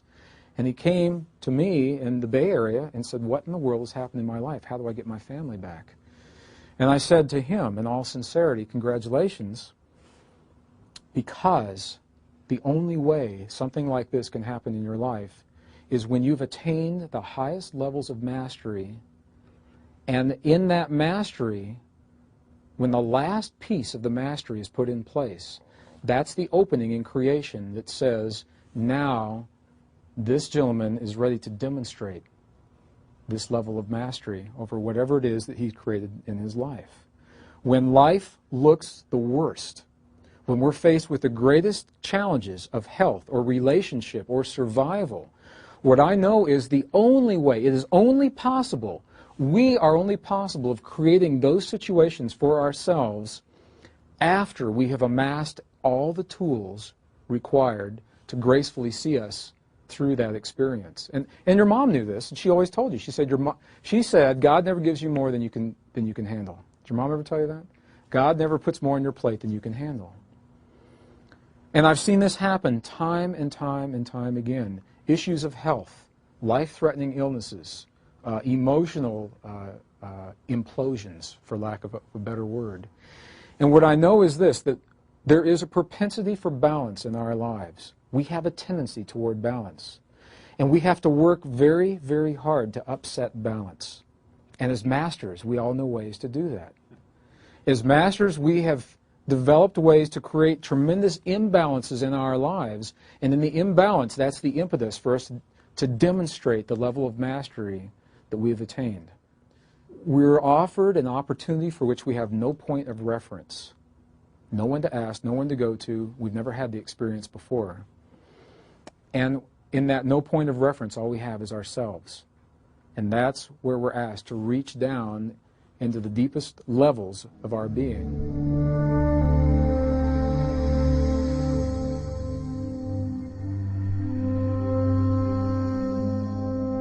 From the ancient perspectives, then, we're are asked to allow for the possibility that the forces at play in our polarized world are forces that have chosen to come to this world to anchor the polarized realities. That the light and the dark are in service to us so that we may know ourselves in all ways. And the only way to anchor the light in the dark in this world is for a force or a field or a consciousness to hold those mirrors for us. As we view pre-12th century texts, I believe that the scenario unfolds very clearly. As we're offered a story through the metaphors of individuals, the individual of Archangel Michael anchoring light, the metaphor of Archangel Lucifer anchoring dark. In pre-12th century texts, these metaphors are viewed as benevolent, loving beings that have chosen to descend into our world in service to us, holding benign mirrors of experience so that we may find ourselves anywhere between those mirrors, knowing ourselves in the presence of the lightest in the light and the darkest of the dark. I was dealing with the concept, a concept that had been with me for a long time and had never made much sense to me, the role of good and evil or light and dark in our lives, and what it means to us, what it may offer to us, how it plays out in our lives. My conditioning, I grew up in the Midwest, pretty conservative community. My conditioning had been that there were two forces at work in this world. There's a force that we call the light, that likes us, that likes me, is there to support me, and all the good things in life that happen are of that light. And that there was another force that didn't like me, and that I could move through my life making the choices to bring me the things that I would most choose to have, and if I slipped up maybe one time, that this force that didn't like me had the ability to snuff out everything that I'd ever known to be true. And I didn't like that feeling. I didn't like the feeling that there was a power over me in that respect. So I suspected somehow that my relationship to my ideas of light and dark somehow were playing out in all these other things that were happening, if the mirrors hold true. This is another mirror. If the mirrors hold true. And feeling a little overwhelmed at that time in my life, I went to my advisors at school, and I went to my employers, my 3 employers, and I explained to each of them I needed some time off. None of them really seemed to sympathize with me. So I left my jobs, I left school, packed everything I had in a little pickup truck, and headed up one of the most, I believe, probably the best kept secret in northern Colorado, so it won't be secret anymore. It's a canyon called Poudre Canyon, just west of Fort Collins. What a magnificent little canyon it is. And I drove about 90 miles west to a little town called Walden. Just outside of Walden, Colorado, there's a place called Lost Lake, which of course is not lost because everyone knows where Lost Lake is. And I went to Lost Lake to come to terms with all these things that were happening in my life at that time. And it was one of those times in life where maybe the goals and the expectations are a little greater than the reality of what's going to happen. I said, well, I'll set up camp here on the edge of this lake. I'll live off the land. If you ever choose to live off the land, take backups. It's always a good idea. Take something. And I did not. And I did. I set up a little camp on a beautiful pine forest floor right on the banks of Lost Lake. It's right around 10,000 feet. It was beautiful. It still is. It's just a beautiful place to be. And during the day, I would just kind of putter around. I'd do my prayers and my meditations. And at night, I'd start a fire and cook dinner, and I'd do my prayers and meditations. And not much happened for the first 2 days. Nothing happened for the first 2 days. I'll just tell you the truth. And on the third evening, I did something different. And it's something I'd never done before then, and I now know that there's actually a name for it in the indigenous traditions in North America. It's called the Dream Fire Ceremony. And what I did differently was that after dinner, in the fire that was in front of me, instead of closing my eyes and doing my prayers and my meditations, I left them wide open. And I gazed into this flame until I found a very comfortable place. And there's a little place right at the top of the flame, and then there's a little space, and then the rest of the flame is there. And I know that you know where it is. You've seen it in candles. You've seen it in matches. There's a magical place. That is a magical place. It allows us to relax and move into an altered state of awareness, sometimes without even knowing it. And that was what was happening to me that evening as I began this Dream Fire ceremony. And I didn't know at that time that it even had a name. And with my eyes wide open, I asked a question that I had asked many, many times before in my life. And I said, Father, I ask for the wisdom to know of the role of light and dark in my life, and my relationship with them at this time in my life. And when I ask questions like that, generally I expect answers, and there was no answer. Rather, there was a question that came back to me from a voice that by that time in my life was very familiar to me. In 1959, I'd had 2 near-death experiences the same month, in July of 1959. In each of those near-death experiences, I came to know a voice that has been with me from that time forward, and that voice is what I was hearing in this Dream Fire ceremony. And the voice asked me a question rather than give me an answer. It simply said, how may you know the forces of light and dark and the role that they play in your life until you actually know what the forces of light and dark are? And I thought about that.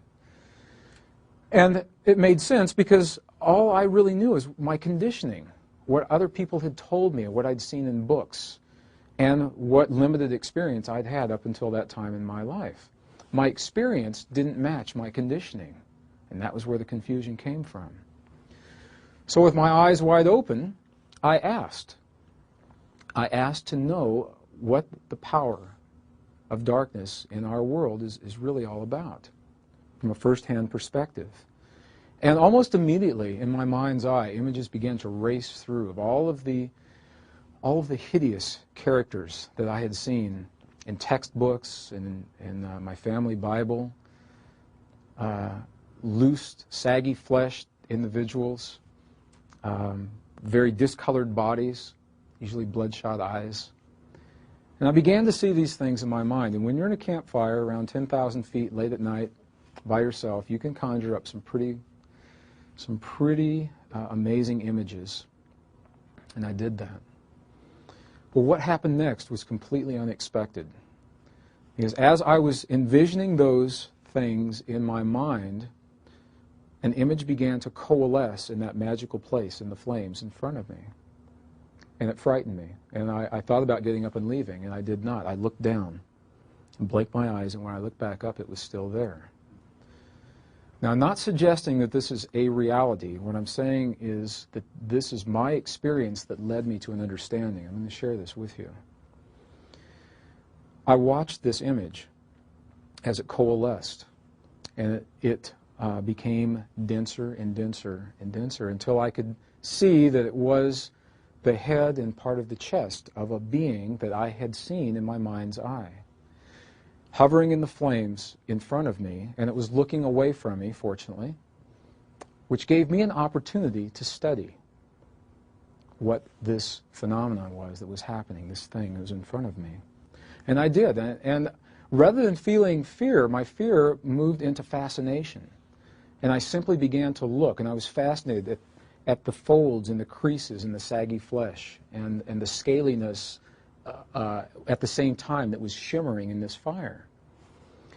And while I was experiencing that fascination, the image began to rotate and the face began to turn toward me until it was facing me full on. And at that time, I had the opportunity to look eye to eye into the flames, into this thing that I had conjured up. To me, that was the epitome of all darkness or all evil as I'd been conditioned to believe it in my life. And I simply stared. I know now the entire experience lasted about 22 minutes. And when you're having an experience like that, it seems like an eternity. As I stared, something began to happen. And the image of the epitome of evil, what to me was the epitome of evil in the flames, began to change, and it got softer and softer and softer. And in just a few short moments, replacing the hideous image that had been there earlier was the face of a very young child. Neither male nor female, it was simply a child that was in the flames. And the child looked at me. And as I looked at this child, I felt this tremendous sense of sadness well up from within me. And the child had huge tears coming down its cheeks, and I found myself with tears coming down my cheeks at the same time. With that experience, I began to re-examine my conditioning, and that led me on a path through many ancient, obscure, and esoteric texts. And what I'll share with you now is what I believe is perhaps the greatest potential of our healing, of any illusion of separation between us and our world and our Creator, and the source of all that we will ever know as fear. And think about that. I asked you this morning to describe to me the negative characteristics of your primary caretakers, and we had many different words, many different perspectives that had the underlying aspect of fear. And I said, of all of these different expressions, they all pretty much resolve to one or some combination of those three universal fears. And now these scenes offer us a path and take it one step further.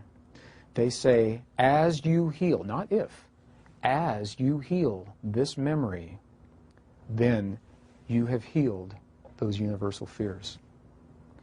So in simply healing a single memory, fear is no longer possible in your life. In simply healing a single memory. Well, let's take a look at that memory. When we talk about light and dark in our world, we have, historically, we have images that come to mind when we think of light and dark. If darkness and light are equal and different only in seeming, as we're told in the ancient texts, and they are benign forces in service to us rather than forces that either like or do not like us, that's a very different world that we're living in. Very different. It is only possible for you to feel judgment and rigidity and anger and selfishness and abuse, control issues, or to have those experiences within yourself if you still have allowed for fear in your life. The only way that fear is possible is if you believe that dark and light are separate from one another and that the darkness is something other than our Creator. If you allow for the possibility that darkness is part of our Creator, just as light, however you view your Creator, it makes no difference. If you allow for that possibility that there's a single source of all that we'll ever know in our world, and it has many different forms of expression, it is impossible to fear. Your body mirrors your belief in the relationship between light and dark. Your body mirrors your belief. Illness is only possible if you believe that those forces are separate. Death is only possible if you believe those forces are separate. And as you allow for the possibility of the marriage of those two forces in service to you, your body mirrors that biologically. You mirror that through your immune system. You mirror that through the way your cells rebuild themselves. You mirror that in your relationships with one another, and life becomes very, very different. Because it is no longer possible to fear or to hate if all there is love in our world. What I believe has happened is that here we are in this paradigm. We have had such a tremendous acceleration of technology out here. We now witness the moment of conception live in a human womb. Not a still photograph. We witness it live. We have witnessed DNA passing between a sperm and an egg. We have peered into the depths of the quantum world of the atom, and we've sent these extensions of our perceptions deep into interstellar space beyond the boundaries of our solar system, on the one hand. And on the other hand, we're still trying to reconcile what happens in our world in terms of forces in dark and light, good and bad, devils and angels. I believe that path has served us very well. I bless that path. And I believe that very rapidly you've outgrown that path. And now, because that path has served you so well, it's brought you to the point, all of us, we're all in this together, it's brought us to this point where we may redefine now what the events of our life mean. When we witness, you turn on the 6 o'clock news and you see something that has hurt you, what do you do with that? How do you reconcile that? You say, if all that's here is love, and I'm witnessing 10,000 Rwandans massacred, laying dead on the side of the road by their own people, how do I reconcile that? What does that mean? Or typically what you'll hear is, how can God let that happen? Well, if we allow for the possibility that there's a single source of all that is in this world, then you have just opened the door and paved the path. You're allowing for a much greater possibility that the ancients called the science of compassion. Until we can reconcile those two forces, compassion may not make a lot of sense.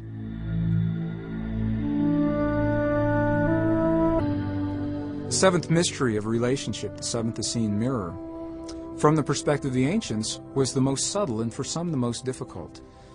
This is the mirror that asks us to allow for the possibility that each experience of life, regardless of its outcome, is perfect in its nature.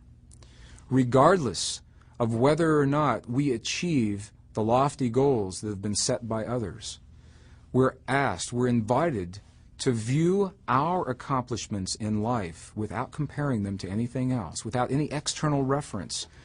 The only way that we may view ourselves in failure or success is when we measure our accomplishments to an external yardstick. And the question then arises, what is it that we hold ourselves accountable to?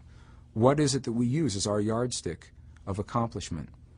From the perspective of this mirror, we're asked to allow for the possibility that all aspects of our lives, each aspect of our personal life, whether it's our body shape or our body weight, or our academic or business or athletic achievements, are perfect as they stand, and we will see that they are, in fact, that way, and can only be judged when they are compared to an external reference.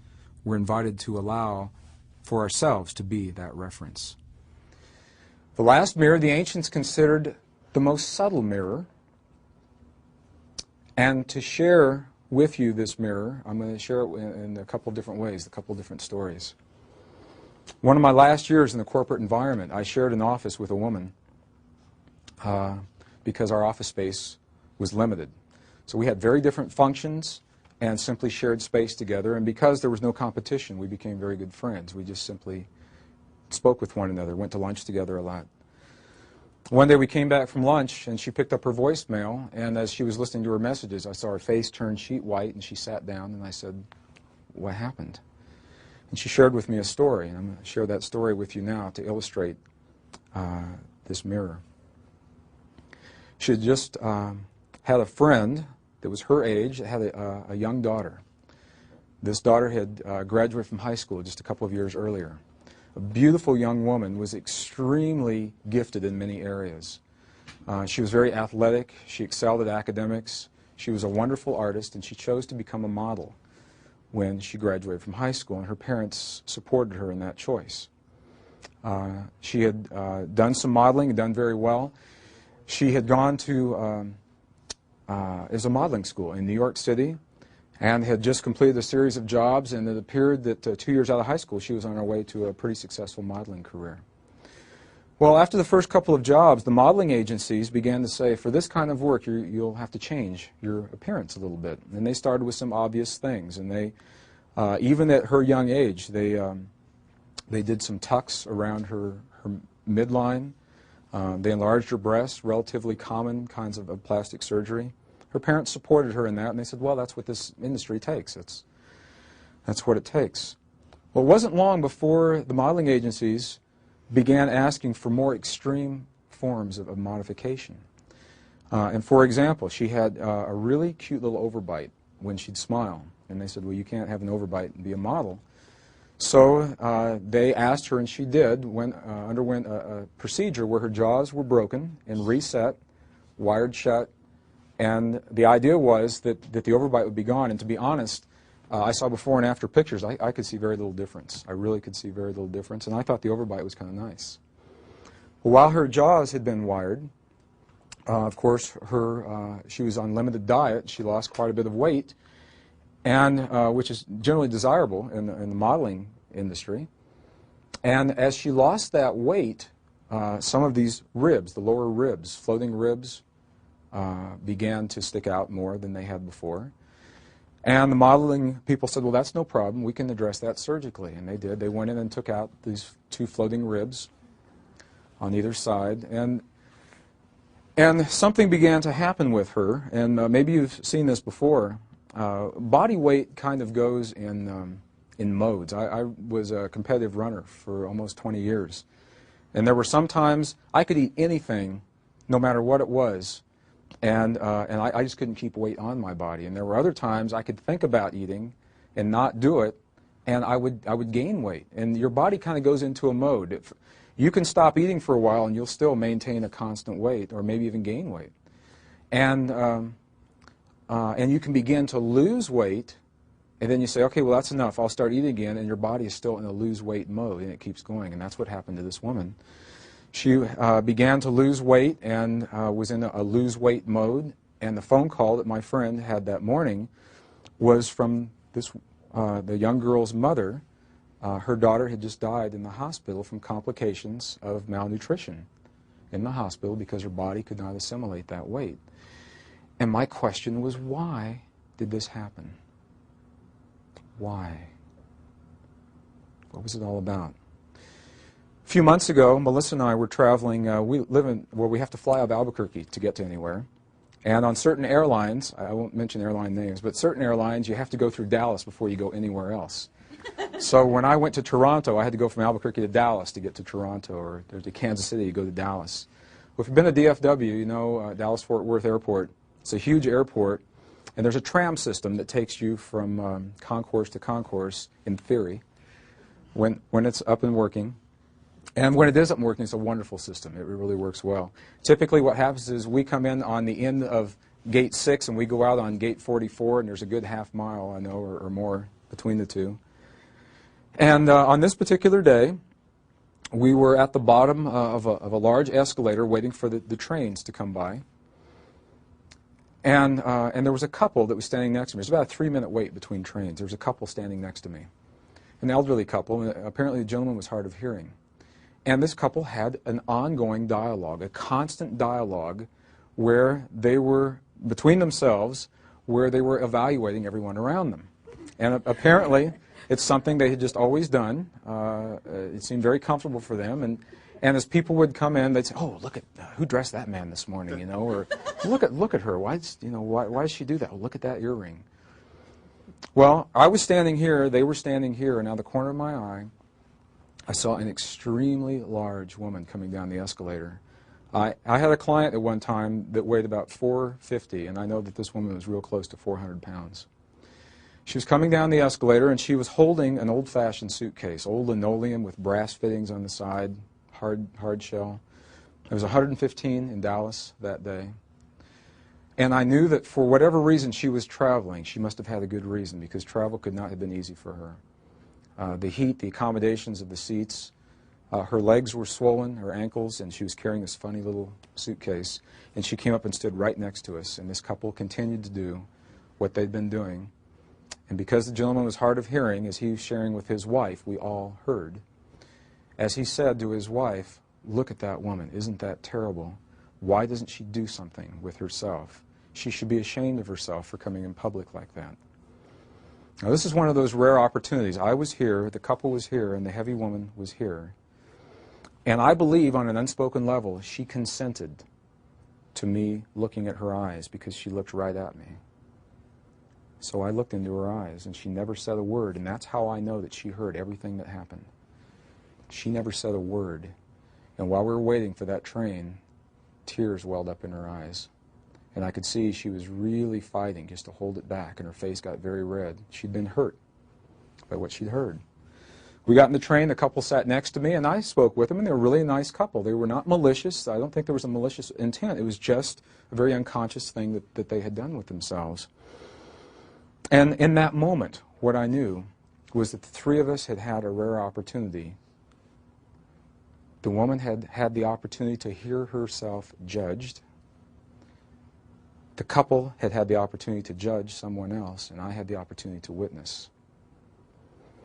Both of these stories illustrate the seventh Essene mystery of relationship. And it's the mystery of allowing for perfection in the imperfections of life.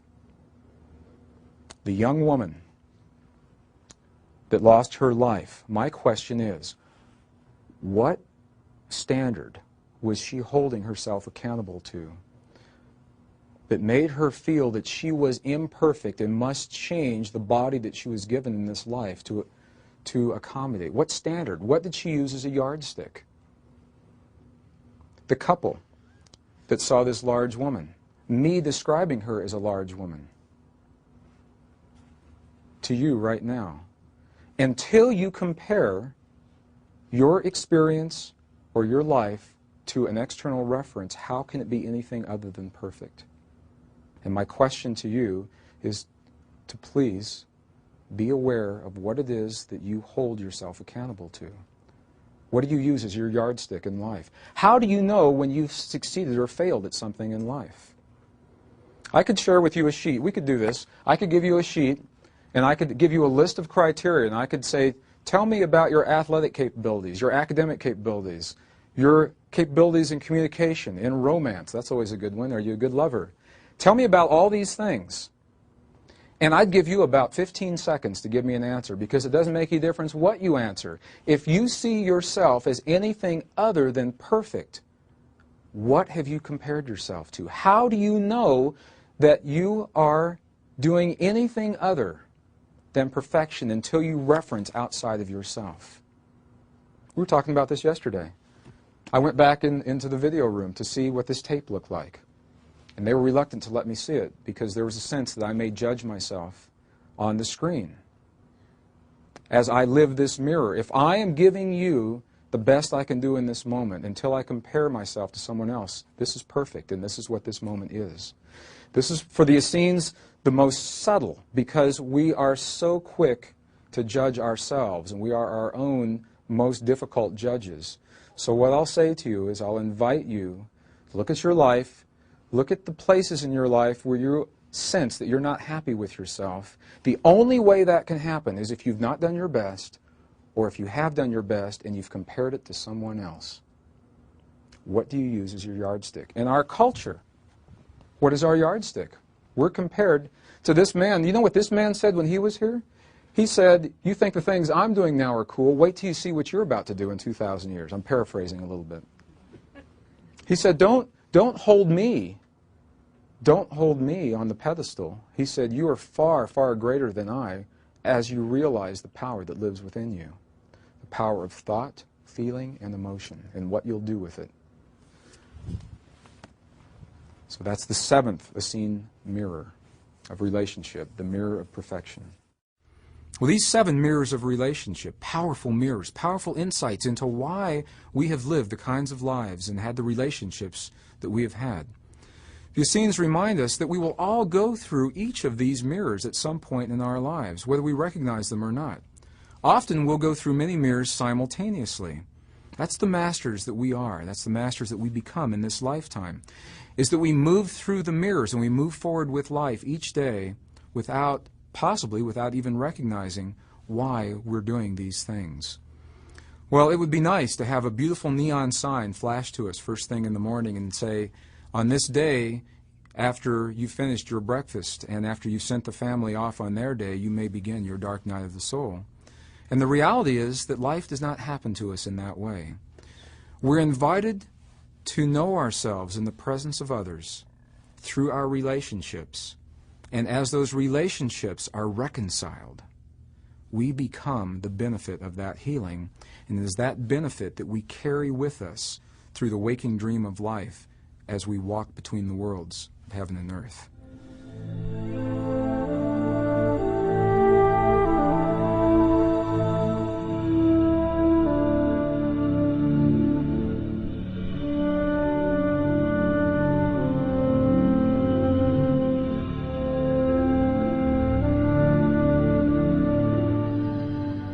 And this story is a story directly about Jesus of Nazareth and healing.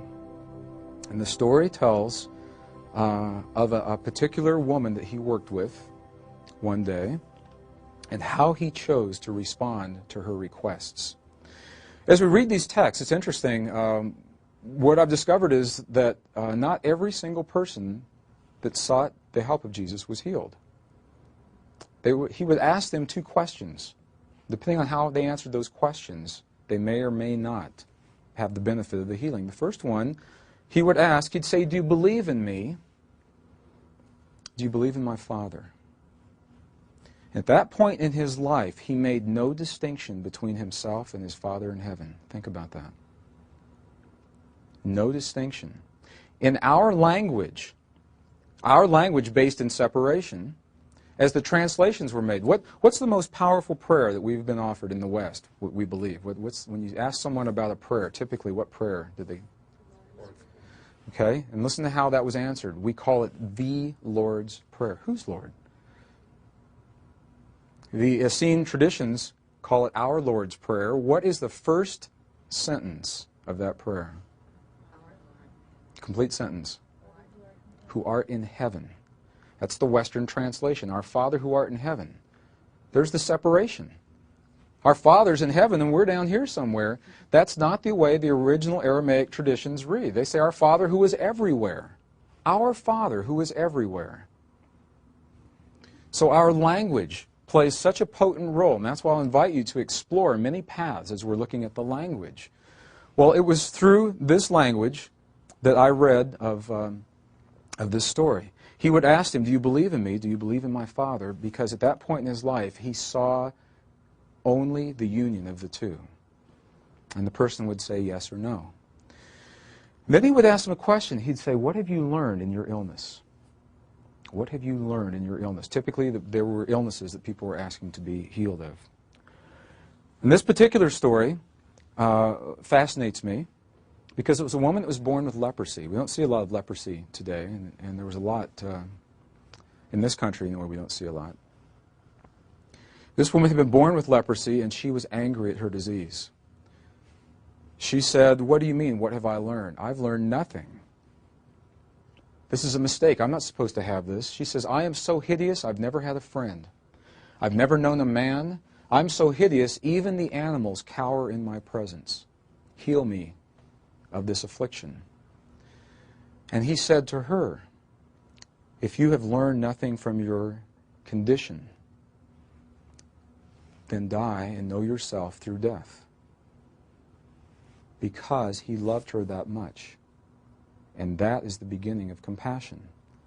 He had no attachment to the outcome. He could have felt a lot of peer pressure. He could have been there on the shores of Galilee and said, "Okay, there's 10,000 people behind me. There's a woman in front of me. They're asking me to do something. I got to do something quick." I mean, he could have had a thought process like that, and he didn't. He loved her. She had, from this perspective, through her mastery, allowed or created that condition in her life so that she may know herself in that way. If it had not served her, why would he take that away from her? Thought without attachment to the outcome. A few years ago, we had the opportunity in the 6 o'clock news, many of our homes, to witness a tragedy that has happened far too many times. Once is too many.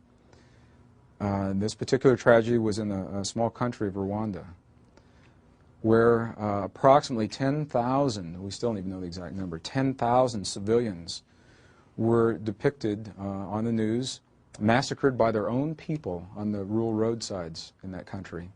And I was with a group of friends that evening, and we watched this, and it was just the right group of friends for that evening, because I had the opportunity to look around. There were 4 of us. And I had the opportunity to look at the other 3 and see what had happened with them. So as the reports went on, there was a woman that was in the living room, and I asked her, I said, "How do you feel about this?" She was enraged. She said, "This is ridiculous." She was pounding her fist on the coffee table. A lot of fist pounding in these stories. She said, "When are we going to stop this? When are we going to send the Marines to kill the soldiers that killed the civilians so there isn't any more of this going on? Why don't we stop this?"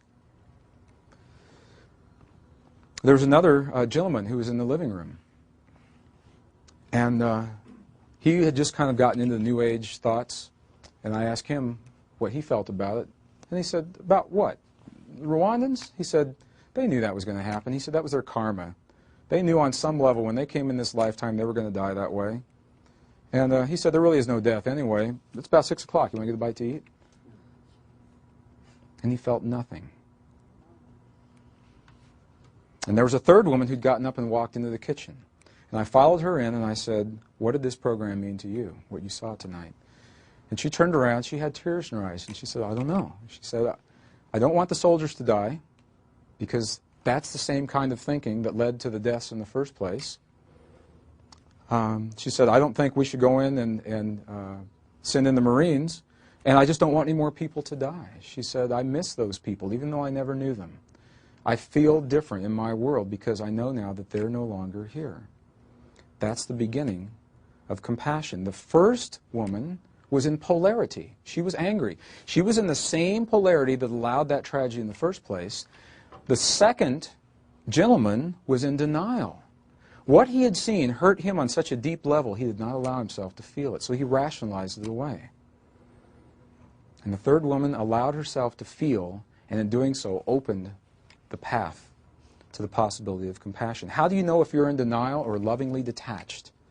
You can ask yourself the simple question. If you feel nothing when you witness an outrage or a tragedy such as this, there's a good possibility that it has hurt you on such a deep level that you are in denial.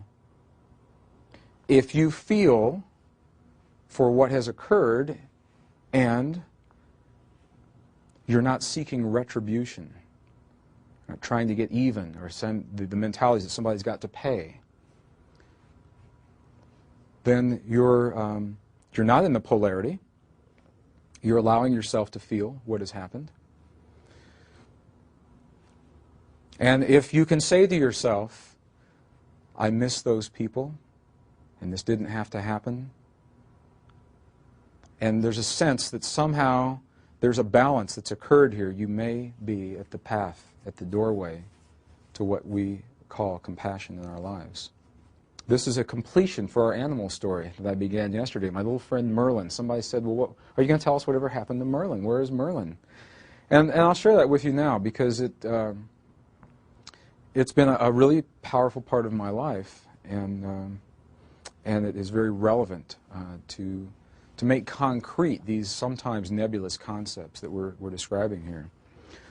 Well, I got all the things I needed to take Merlin across country, and Merlin and I had a great adventure from Mount Shasta all the way to northern New Mexico. And we live about 6 miles from the Colorado border, so we're in a very high mountainous area. And Merlin grew to be a very healthy, vigorous, beautiful, large black male cat. Not a speck of any other color on him. He was completely black. And a very good friend. Merlin, if you've ever read the book Awakening the Zero Point, he was right there on the table with me as I wrote each evening. And every once in a while he'd get up and stretch and he'd walk across the keyboard. And sometimes he'd type words that made sense. And I'd have to read those. So if you saw a lot of typos in that book, I'd like to say Merlin helped me with those. And Merlin used to go out every single day. We'd let him out first thing in the morning, and his rule was he had to come back in by 1 o'clock in the afternoon, and he did that for several years. There was one day Merlin went outside and he didn't come back. And at first I wasn't too concerned about that. I thought, well, maybe it's just a kiddie walkabout. You know, it's a male thing. He was going to explore this territory in northern New Mexico. And by the time the second day rolled around, I was a little concerned, and I really felt something was happening. And by the third day, I knew something had gone wrong from my perspective at that time.